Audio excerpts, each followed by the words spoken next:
పక్కా plan తో హత్య చేశారు. రోడ్డు ప్రమాదంగా చిత్రీకరించే ప్రయత్నం చేశారు. చివరికి కటకటాల పాలయ్యారు.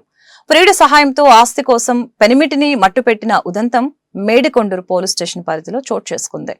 ఈ నెల 19వ తేదీన పెదపలకలూరు గ్రామానికి చెందిన చెన్నంశెట్టి గోవిందరాజు పేరేచల్ల గ్రామం దాటిన తర్వాత పెదపలకలూరుకు వెళ్లే రోడ్డుపై చనిపోయి ఉండగా మృతిని తండ్రి మేడికొండూరు పోలీస్ స్టేషన్లో కేసు పెట్టారు. చెన్నంశెట్టి గోవిందరాజుకు లక్ష్మితో 15 సంవత్సరాల క్రితం వివాహమైంది. వీరి మధ్య విభేదాలు తలెత్తడంతో లక్ష్మి సత్తెనపల్లిలో ఉంటుంది.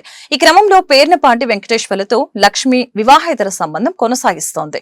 అత్తింటి వారి ఆస్తిని దక్కించుకునేందుకు భర్త చెన్నంశెట్టి గోవిందరాజు హత్యకు ప్రియుడితో కలిసి పథకం వేసింది. ఈ నేపథ్యంలో ప్రియుడు పేర్నేపాటి వెంకటేశ్వర్లు అతని స్నేహితుడు షేక్ కాసీం సైదా ఇద్దరు కలిసి చెన్నంశెట్టి గోవిందరాజును హత్య చేశారు. ఈ హత్య కేసును మేడికొండూరు పోలీసులు ఛేదించారు. గుంటూరు జిల్లా ఎస్పీ కార్యాలయంలో మంగళవారం ఏర్పాటు చేసిన మీడియా సమావేశంలో ఈ హత్య కేసు వివరాలు ఎస్పీ వకుల్ జిందాల్ వెల్లడించారు. 19 సెప్టెంబర్ తెల్లవారుజామున మనకి పేరచేర్ల పెదపలకలూరు రోడ్ మీద ఒక డెడ్ బాడీ దొరికింది. ఆ డెడ్ బాడీ చెన్నంశెట్టి గోవిందరాజు అనే అతనిది మనం గుర్తించడం జరిగింది. ఆ డెడ్ బాడీకి నాలుక కొద్దిగా బయటికి వచ్చి ఉంది. అందుకని మనం 194 BNSS సస్పీషియస్ డెత్ కింద మేడికొండూరు పిఎస్లో కేసు రిజిస్టర్ చేయడం జరిగింది. సో ఈ డెత్ మీద మనకి ఫస్ట్ డే నుంచి అనుమానం ఉంది. పోస్ట్ మార్టంలో అది చనిపోయిన అతను స్ట్రాంగులేషన్తో థ్రాటలింగ్తో చనిపోయాడని మనకి తెలియడం జరిగింది.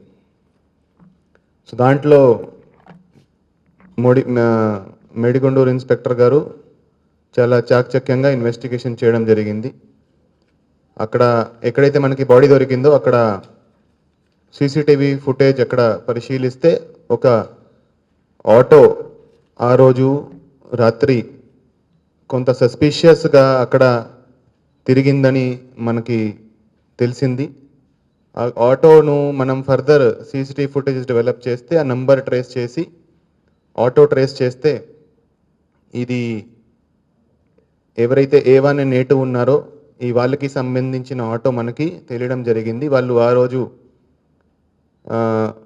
చనిపోయిన అతన్ని చంపడం జరిగిందని మనం నిర్ధారణకి వచ్చాము. దాని తర్వాత నిన్న సాయంత్రము మనకి వచ్చిన ఇన్ఫర్మేషన్ మేరకు